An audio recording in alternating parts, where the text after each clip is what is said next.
¿Y si te dijera que uno de los motores V8 más brutales de la historia de Detroit nunca fue diseñado para tener potencia, sino para ser silencioso? Y que precisamente por intentar ser discreto, terminó convirtiéndose en una leyenda de los cuarto de milla, en el corazón de los primeros dragsters campeones, en un motor que los mecánicos de hoy todavía desmontan con una mezcla de respeto y desconcierto. Hablamos de un V8 que casi nadie menciona cuando se habla de los grandes motores americanos, y que sin embargo escondía una de las decisiones de ingeniería más contraintuitivas jamás tomadas en una fábrica de coches. ¿Por qué un motor diseñado para ser tranquilo terminó siendo temido en la pista? Eso es exactamente lo que vamos a descubrir hoy. Estamos hablando del Buick Nailhead, el V8 que General Motors produjo entre 1953 y 1966, y que recibió ese apodo curioso, cabeza de clavo, por la disposición vertical de sus válvulas que hacía que la tapa de balancines pareciera cubierta de hileras de clavos clavados en fila. No fue un nombre oficial de fábrica. Fue un apodo que le pusieron los mecánicos y los aficionados a los coches de la época, y que terminó pegándose con tanta fuerza que hoy, más de 60 años después, prácticamente nadie lo conoce por su nombre técnico real. Para entender por qué Buick construyó un motor así, hay que retroceder a comienzos de los años 50. Buick era entonces la marca de prestigio intermedio de General Motors, un peldaño por encima de Chevrolet y por debajo de Cadillac, dirigida a un comprador que quería lujo, silencio y una conducción suave en carretera, no un coche para competir en semáforo. La compañía necesitaba dejar atrás sus antiguos motores de válvulas laterales, ya obsoletos frente a la nueva generación de V8 de válvulas en la culata, que estaba apareciendo en toda la industria. Así nació el nuevo V8 de Buick, presentado primero con una cilindrada de 264 pulgadas cúbicas, y que con los años creció hasta las famosas versiones de 322, 364, 401 y 425 pulgadas cúbicas, más o menos entre 4,3 y 7 litros según la variante. Lo que hizo único a este motor no fue su tamaño, sino la forma en que sus ingenieros resolvieron el problema de la combustión. En lugar de colocar las válvulas de admisión y escape en ángulo, inclinadas para favorecer un flujo de aire amplio como haría más tarde la mayoría de los V8 de alto rendimiento, los ingenieros de Buick las colocaron casi verticales, muy juntas entre sí, apuntando directamente hacia abajo dentro de una cámara de combustión compacta y muy eficiente. Esa disposición reducía el tamaño de los conductos de admisión y escape, y por tanto limitaba físicamente la cantidad de aire y combustible que el motor podía respirar a altas revoluciones. Dicho en términos sencillos, era como intentar respirar hondo a través de una pajita fina, en lugar de por la boca abierta. Cuanto más rápido gira el motor, más aire necesita moverse en menos tiempo, y esos conductos estrechos se convertían en un cuello de botella. Entonces, ¿por qué diseñar un motor con esa limitación tan evidente? La respuesta está en la cámara de combustión resultante. Al ser tan compacta y con las válvulas tan verticales, la mezcla de aire y combustible se quemaba de forma extremadamente eficiente y uniforme, generando una presión enorme sobre el pistón desde revoluciones muy bajas. En otras palabras, Buick sacrificó la capacidad de respirar a altas vueltas, a cambio de una compresión y una combustión que producían un par motor brutal casi desde el ralentí. Para un comprador de Buick de 1955, que quería adelantar en carretera sin necesidad de pisar el acelerador hasta el fondo, ni hacer rugir el motor, esa era exactamente la característica que buscaba. El motor tiraba con fuerza a bajas revoluciones, sin necesidad de subir de vueltas, y lo hacía con un ronroneo discreto, no con un rugido agresivo. Lo curioso es que esa misma característica, pensada para el confort de un conductor de mediana edad en una autopista tranquila, resultó ser exactamente lo que necesitaban los primeros pilotos de arrancones de los años 50 y 60. En una época en la que las carreras de aceleración se decidían en pocos segundos sobre un cuarto de milla, lo que de verdad importaba no era la potencia máxima a un régimen elevado, sino la capacidad de transmitir fuerza al asfalto desde el primer instante, justo cuando el coche sale del semáforo. El Nailhead, con su combustión tan eficiente a bajas vueltas, entregaba una respuesta inmediata que otros V8 más modernos en su diseño, pensados para altas revoluciones, simplemente no podían igualar en esa fase inicial de la arrancada.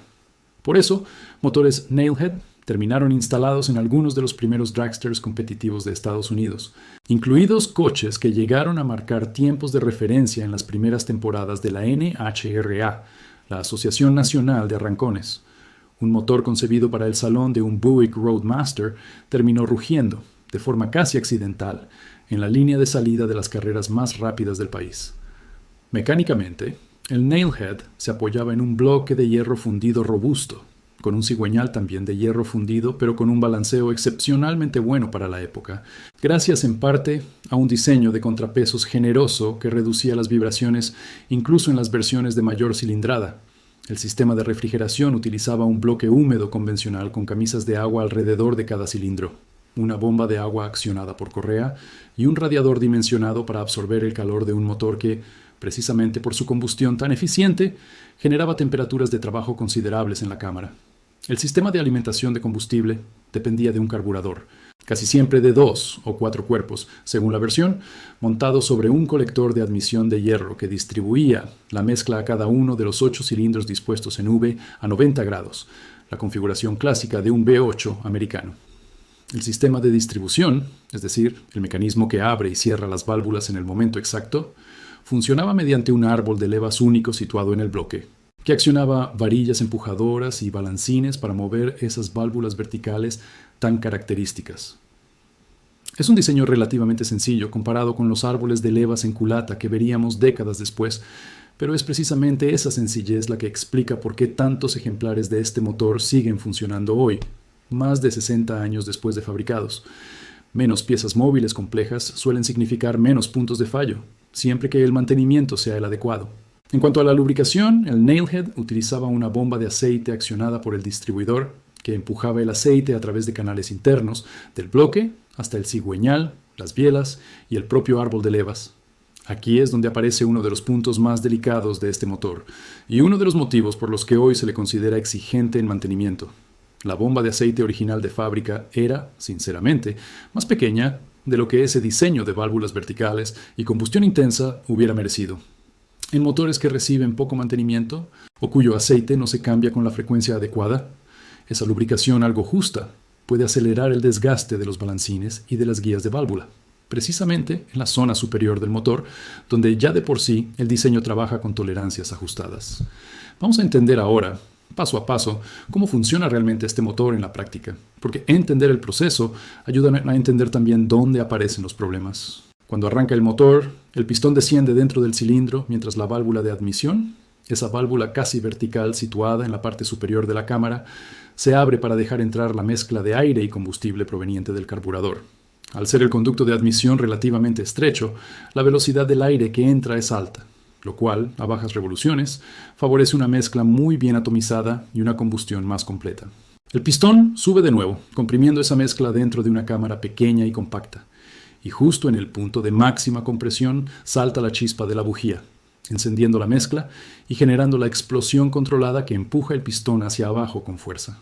Esa fuerza se transmite a través de la biela hasta el cigüeñal, que la convierte en movimiento giratorio, y finalmente esa rotación llega a la transmisión, y de ahí a las ruedas. Por último, la válvula de escape se abre para expulsar los gases quemados, y el ciclo vuelve a comenzar. Es el mismo principio de 4 tiempos de cualquier motor de combustión interna, pero la genialidad y también la limitación del nailhead está en cómo se aprovecha ese ciclo mejor a bajas revoluciones que a altas. Hablemos ahora de los problemas más comunes que aparecen en estos motores, algo esencial si alguna vez te planteas comprar, restaurar o simplemente entender un Buick clásico con este V8 bajo el capó. El primero, y probablemente el más citado por cualquier mecánico especializado en motores clásicos americanos, es el desgaste prematuro del tren de válvulas, especialmente de los balancines y las varillas empujadoras. La causa principal suele ser esa lubricación algo ajustada de fábrica combinada con décadas de uso, y en muchos casos, mantenimiento irregular. Los síntomas incluyen un tableteo metálico perceptible en la parte superior del motor, especialmente en frío, una pérdida gradual de potencia y, en casos avanzados, un consumo de aceite mayor de lo normal.